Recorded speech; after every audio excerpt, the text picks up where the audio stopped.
Hello, I'm David Chaston with 90 at 9, brought to you by interest.co.nz. This week at everything you need to know in 90 seconds at 9 o'clock with news of equity records amongst sinking economic data. The American September merchandise trade deficit has come in at $72 billion, almost exactly the same level it was a year ago. Exports were down 3.5% and imports were down 2.6%. For all the focus, this isn't much progress on dealing with this perceived issue. American stocks of unsold goods are rising. Wholesale inventories are up 5% from the same month a year ago, and retail inventories are up 3.7% in September.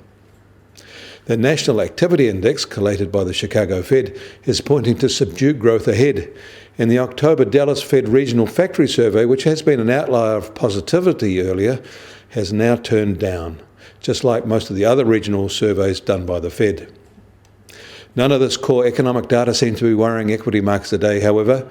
On Wall Street, the S&P 500 has started the week positively, up 0.5% in midday trade. That modest rise, however, has brought the index to a record high. Sentiment that either or both the mini trade deal will happen or a 25 basis points Fed rate cut will happen at the end of this week is helping to keep these markets positive. In China, another large private company has defaulted on a bond debt. And the OECD is reporting that foreign direct investment fell 20% in the first half of 2019 compared to the last half of 2018. That fell to $572 billion. That's a drop of $143 billion and goes a long way to explaining how poor public policy affects investment decisions. The drop is equivalent to wiping out the entire New Zealand economy from the global stage. The European Union has agreed to delay Brexit until the end of January 2020, a move that increases the chances of a British election before the end of the year. US Treasury 10-year yield is now at 1.85%. That's 5 basis points higher than this time yesterday.